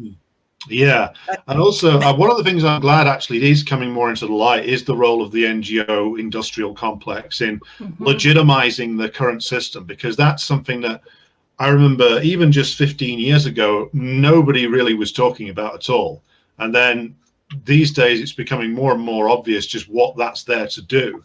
But even when I was like at university, like people would say, "Oh, I want to go and work for this NGO in Africa, you know, the nation of Africa." But then you'd check back in on these people's Facebook feeds when I was still on Facebook, and you'd say, "Oh shit, that girl I used to date has been in all these coup zones working for NGOs. It's funny how trouble seems to follow her around." And then you think about, oh shit, all these people work for like horrendous like human rights organizations, and here's a picture of them with Ken Roth, and it all starts to make a lot more sense. But like in the past, that wasn't paid any attention to at all. But they are a crucial part of the legitimation process, with the illusion of difference.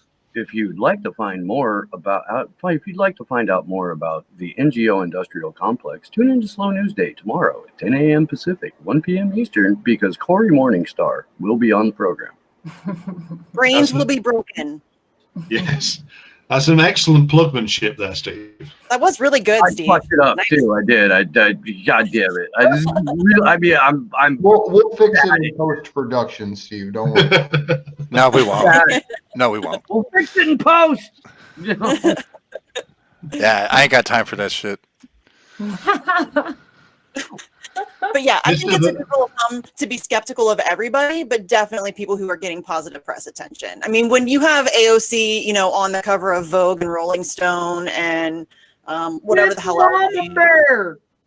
Yeah, I mean, come on, you guys. That should be a huge red flag to anybody who is, you know, genuine about working outside the system or fixing the broken system or whatever. It couldn't be more obvious. It really just couldn't. I don't know why people are still so hardcore standing for her. It's kind of beyond me, but you know, there it is. That's what we're feeling. Religion. It's learned helplessness. That energy Yeah. that you would put into a faith-based system is gone into political identity. Yeah. But Especially with someone like that who's very much a product and a very conscious product as well. The other famous image of her of like hanging onto the fence and weeping whilst her makeup's still perfect in the white suit over the kids in cages. And then Biden just casually announces, or Biden's team says, "Oh, you know the woman who justified the kids in cages thing for Trump? She's working for us." Well, and that picture too, that picture, it turns out, was set up and she was staring into an empty parking lot. Yep. Oh, even better. It was just Even better. Yeah, so it's not even a real picture. It's not even her looking like really at kids in Really? cages or anything. Just Really? a parking lot I miss that Yeah. shit. set up. Yeah. Good God. well, we were. Ugh. I don't know if we'll have time to get into the statement today, but we were going to go through the statement of Clyde Stafford Smith, Check the one chat. of the witnesses Check- from Julian's court trial. Check the And chat. in there, one of the paragraphs that he has talks about the idea of learned helplessness and the way that the intelligence communities, while people are being renditioned in kidnapping situations, are forced to learn helplessness, how it is the same people that are torturing you that feed you. And I think for political identity, the intelligence communities have done a really good job of making that a concept as well, because people, instead of personally standing for an issue and personally organizing for an issue, have learned that they cannot make a difference, but if they support this person that is part of the machine killing them, then a difference can be made until that person doesn't make a difference. And then it's just on to the next step in that helplessness process, which is just whatever name that they put up in front of you to say, yes, you do the thing that I say I can't. So I think that's a big portion of the issue with political identity right now too.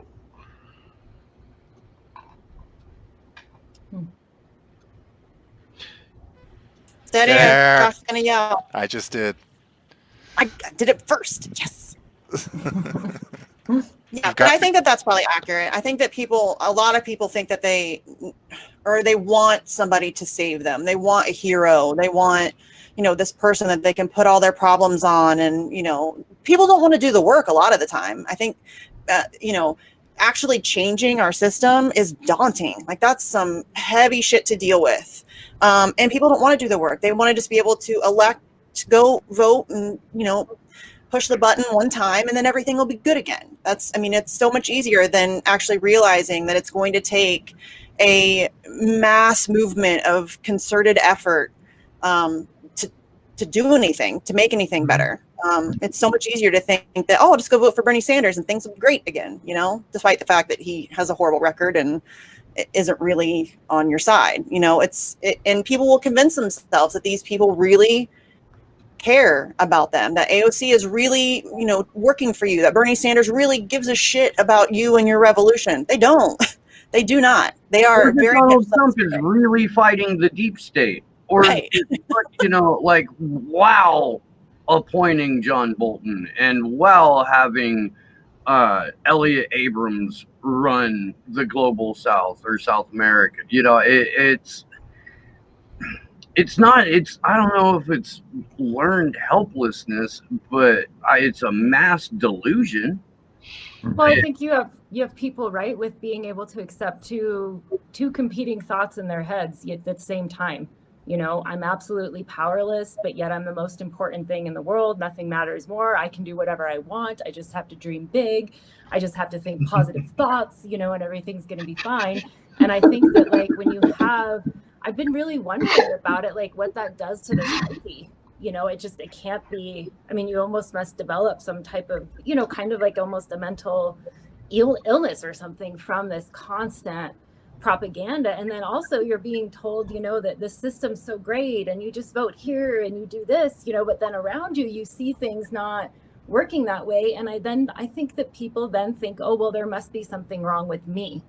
That's actually a really good point, because and also, you know, the whole I'm so important, I can do whatever I want, I can achieve whatever I want. And then when those people do not achieve because the system is stacked against them, then there's this whole sense of I'm a failure, I fucked it up, it's my fault. You know, you're going to go and spend $50 on a self-help book and a 500 edition YouTube self-actualization class delivered to you by some guy who used to probably do guru stuff with Jeffrey Epstein. The thing that strikes me about, like, the question of, like, the question for me, because I used to do a lot of negotiating of trade union work with employers, and one of the things that always struck me is that there is at a certain point, whether you're in any kind of elected position, where those in power actually show their teeth to you, i.e., at this point you are not supposed to cross. And when you look at, like, especially because I come out of the trade union world, a lot of my examples are from there. But you look at, like, British trade unionism, the overwhelming amount of, like, British trade union leaders all end up with official titles as either MPs or lords or barons or earls, which is just literally a union baron.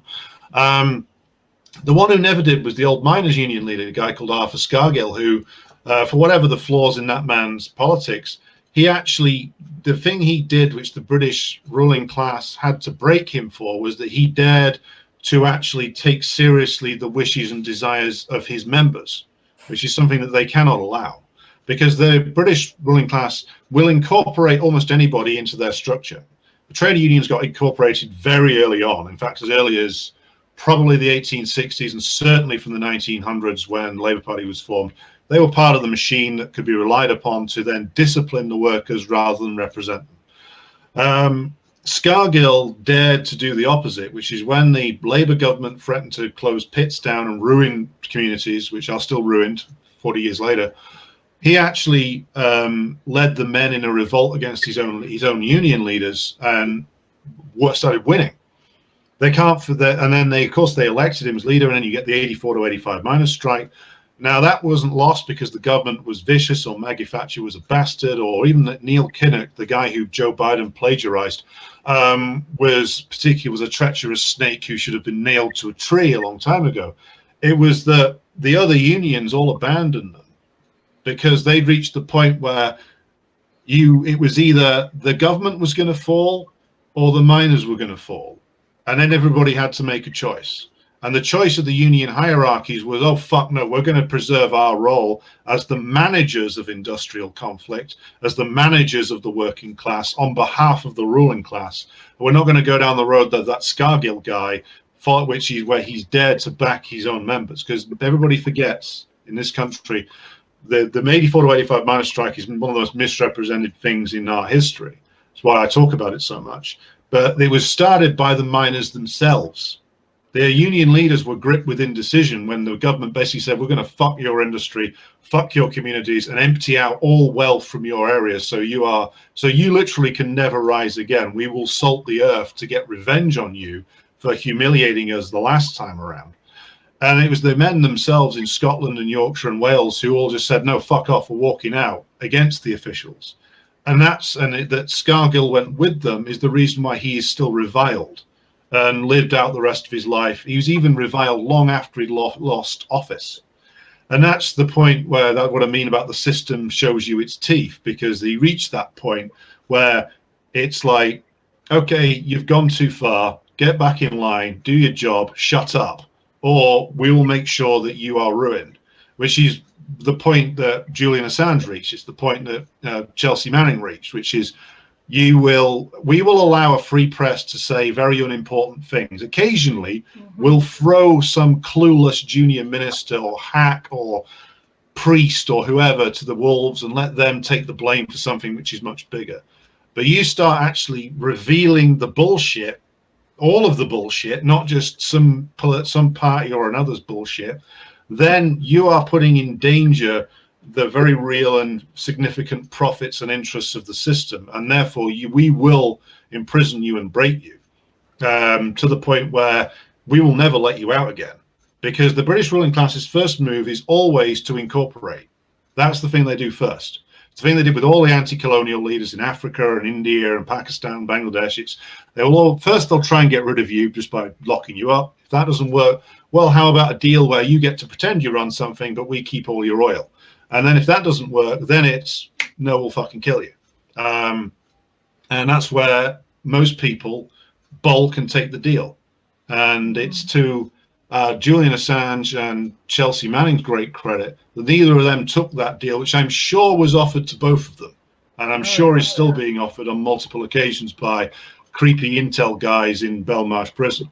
And the fact that Assange especially hasn't taken that is forced the British government to reveal its face in a way that it doesn't usually like to do. And that's why I'm always happy to do these streams and anything else that highlights his case, because he's done us a service, which is he's forced the system to thoroughly take its mask off.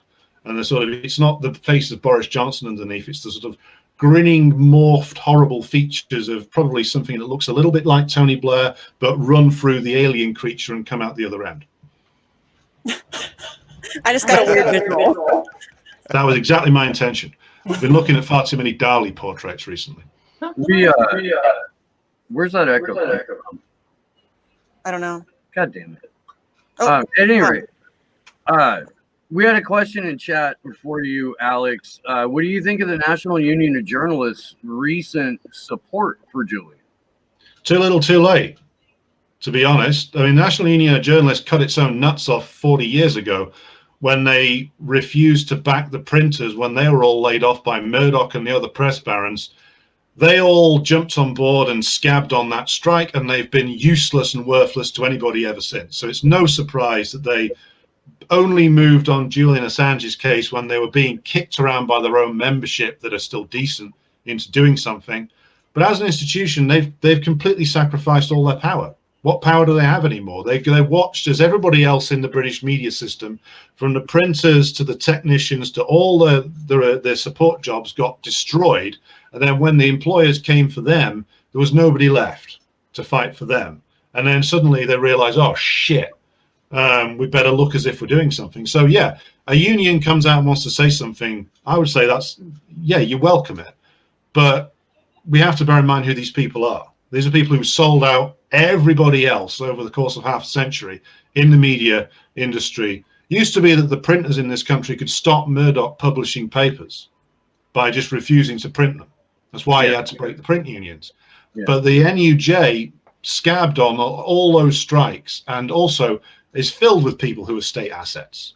So they should be kept being hammered to put the case on their website. Their general secretary you should keep hammering whoever the hell it is these days, whatever speak your weight machine they've elected this week, to go on the radio and use whatever press pull he has to elevate the case, because to be blunt, that's his fucking job. If he's not doing that, then whatever 5 or 6 figures he's on, he's not earning it. But cannot trust these people. They're all looking for a job or a sinecure from the state. They're filled with state agents. Hammer them and get them to do the minimum, but no trust at all. In a sort of similar fashion, but on a much smaller scale because of the nature of the organization, the Movement for a People's Party is now about 200 days into not identifying, recognizing, or making Julian Assange and press freedom part of their platform. And the one guy who has consistently been trying to get them to speak on this was an organizer for them in New York.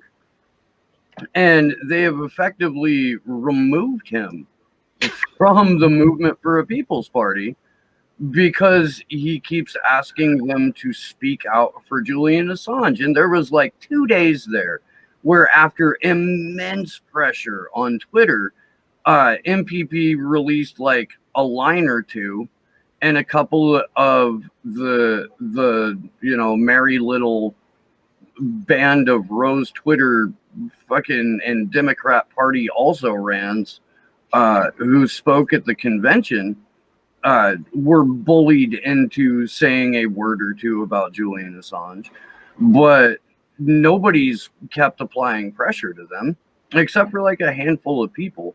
And if you're aspiring to be a political organization that truly represents the people, and you can't bring yourself to make what is happening to press freedom globally, what is at stake for investigative journalism going forward, and the life of an innocent human being, one of the earliest and most often things that you speak to, you're not there to represent the people. You're there to represent your own self-interests and egos and personal gain, and know that if you stick your neck out for press freedom, or if you stick your neck out for something like election integrity, you are painting a giant target on yourself. And most people aren't into doing that. Like, there's, I'm kind of fucking crazy, so it works for me. Yeah, and this is my alcohol substitute, so it works for me. So right. But then we've got Movement for a People's Party here now. They've popped up. I'm sorry. I've been trying for like 4 years to warn people. Yeah, well, the brand has shown up. I'm not quite sure what they're going to do. It seems like they're going to do something, but I can't quite sure what it is. But I know it'll be crap, because I've been involved in too many similar type organizations when I was younger that were launched in a barrage of publicity, and usually had people who were either in the Labour Party or aligned with it speaking at their foundation conference. There's a lot of a barrage of publicity. A lot of people sign up, and then it's, oh well, we better vote Labour this time. Which struck me as exactly what you were getting over there when they launched with the likes of Cornel West saying, oh well, we have to vote Democrat because Trump's so bad. I mean, at least like 5 or 6 of the speakers at that convention thing, were saying you should vote for Joe Biden as they're trying to launch this other party, and they're trying to convince people that the lesser of two evils is the way to go. And it was a very weird and bizarre situation, for sure. And the people that weren't advocating for Biden were largely advocating for Howie Hawkins, a somewhat sentient piece of wet cardboard that was elevated to the top of the Green Party ticket, not through his merit, but through a just mind-blowingly illegal process. I thought he was a decolorized Papa Smurf, but maybe I'm getting that wrong. Oh, I'm not going to be able to unsee that now. Clever. Yeah, pretty clever. But yeah, I find it super interesting that we have to beg people, especially journalists or independent media content creators or whatever, to even mention Julian Assange. And even then, it doesn't always work. I mean, when you have to beg people to mention, these are people who are consider themselves to be, news people. This is a historic court case, and they don't even want to talk about it. Like, even just covering it. I mean, don't even have to make your opinion known or whatever. But you would think that somebody who is in the news business would want to talk about a seriously historical court case on press freedom. It's bizarre. It's bizarre. I think that's to like Alex's point too, just about how. Oh wait, now I just forgot what I was going to say. Never mind. Go ahead, Andrew. I hate it when that happens. I need to. Brain fart. Oh, sorry. I thought Andrew had a question. I was just actually going to say we're approaching that 3:00 hour. So I wanted to give you a moment, Alex, for some final thoughts for where people can find you, and anything else you find important. And links in the description, yo. Just to conclude, as Steve said at the beginning, due to my new solo album launch, I am now trading under my own name. So if you just type in Alexander Davidson on Twitter, you can usually find me. Anybody else is an imposter. I'm the guy with no hair who's 6'6" and looks like he has an aggression problem. But I assure you, I am very calm most of the time. The exclamation marks on Twitter are just for effect. You can find me on there's a YouTube my YouTube channel. You can find through the Twitter account. I do have I'm publishing at least a couple of articles a week on the Substack site now. I'm trying to do like 200-300 word pieces on subjects which might not be sort of the thing that people can understand most easily. So I'm trying to boil it down to essentials that people can pick up and take away with them. Much like the good old-fashioned tradition of British and American pamphleteers of the socialist and radical tradition. So I'm trying to get a little bit of that going on. And also, I'm still doing the Red Star Radio podcast. We're going to be having a couple of interviews on the lunacy of the British trade union movement and left towards lockdowns on there pretty soon, because frankly, no one else is saying anything, so I might as well do it. And somebody has to, because otherwise they're going to end up with no members, no jobs, and no nothing in return for getting nothing. So yeah, just a final thought. I would say that to echo what I just said a minute ago, it's important that everybody keeps mentioning the Assange case every chance you get. And if anybody's not mentioning it, it's usually because they're trying to get a job somewhere else. That's the blunt truth about it. Mehdi Hassan being one of our most terrible imports over to the United States. Yeah, I know, Steve just collapsed on himself. He made a lot of his name ripping off and exploiting the work of WikiLeaks 10 years ago. Yeah, he sure did. Spoke out in favor of what WikiLeaks was doing right up to the point when he started to climb the pole in the New Statesman and then looking towards the fair shores of the United States. Then he became the most annoying rah-rah Democrat shithead that you could possibly imagine. So that's the kind of guy who, when you look at like somebody who's started making their name off the work WikiLeaks did and then turns on them and becomes a hack, it's because they're looking to shimmy up a greasy pole. And at the top of that greasy pole is, Keith Olbermann screaming, "You ain't black," at passers-by. I had to throw that one in there. So I'd say thanks for having me on. It's been really good. I'm always happy to do it. And thanks to Steve, Josh, everybody who's organized this. Thank you so much, Alex.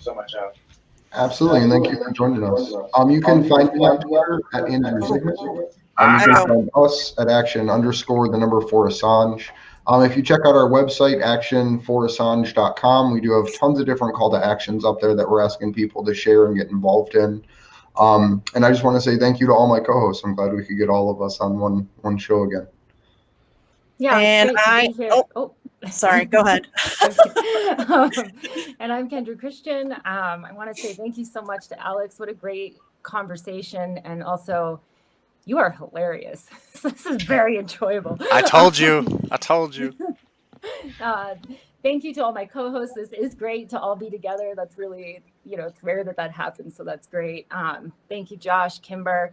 Hi to everybody in the chat. If you want to follow me on Twitter, you can follow me at edebs13. And if you want to follow Denver Action for Assange, that is at DNB Free JA. And I am Misty Winston. You can follow me on Twitter at Sarcasm Stardust. I also have another show on YouTube called Facts on the Ground that I co-host with my friend Jesse Zerwell. Like I mentioned at the top of the show, we just released another interview with independent writer and researcher Moss Robison about the Ukrainian American lobby group and how it affects and impacts our political system. And yeah, just thanks to everybody in the chat. You guys are amazing as always. And oh, I did also want to give out a shout out. I don't know if you guys can see it very well, but my painting that I got of Julian Assange is back there. It's kind of probably hard to see. But that was done by a really good friend of mine on Twitter. She's amazingly talented. You guys should go check her out. On Twitter, she is at artsy_Marxist.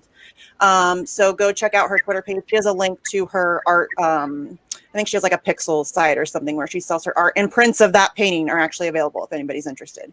So huge shout out to her. She did an amazing job and I love it so much. So, and yeah, just thanks to all my co-hosts. It's always fun when we can all get together. It's been a very long time since that's happened. So yeah, I think that's it.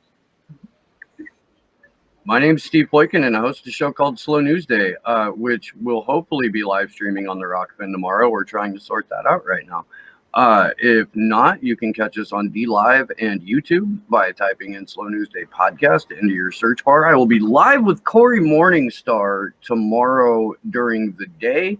Shortly after, for the Sunday afternoon, early evening stream, we will be joined by Allison Mason, who is part of the committee to defend Julian Assange. She's going to let us know in detail about the arrest of the protesters last week. Let's see. I'll be on a show called Rogueways that my friend Lindsay Sharman hosts shortly after that. Monday, I will be on Union of the Unwanted, and Roger freaking Stone is going to be the guest. Oh my. So that's probably. Hold on. Can we go through the shit that came out in court and have like some? Oh my! Look, I get a chance to ask Roger Stone anything. That's amazing. Why the fuck did you lie about Julian Assange in order to score cool points from some people who think that a magic man on fucking 8chan knows the future? I love it. I love that. Perfect. Dude, if I had money, I'd pay you for that. Steve has left the panel. Hey, look, I'm no stranger to being kicked off of somebody's live stream. I'll do it again. Get that as the first question, because I feel like someone's going to ask him something first that gets him to leave. Yeah. So you have to try to get that in there first. Otherwise, he's going to be long gone. Stream, you'll fucking just bury me instantly. Like, that's it. I'm done. I'm sorry to drag this out, but have you seen the Juice's QAnon video? Yes, it's so Oh funny. my god, it's fucking hilarious. Oh. They do good stuff over there. Like 90% of the time, I find myself being like, oh fuck, that's good. That's good. I always get a chuckle. Anyway, man, I would like to thank Alex Davidson. Alex, I enjoy talking with you. I do. We've had some fascinating conversations. You can go check those out on slownewsdayshow.com. The full archive is up on our brand new website. So Sleepy Josh busted ass on that. It looks great. Go check it out. And yeah, thank you to my co-hosts. And always Sleepy Josh on the ones and twos, holding everything down for us. Thank you to everyone watching right now. We love you guys. And we will catch you soon. Good luck to us all.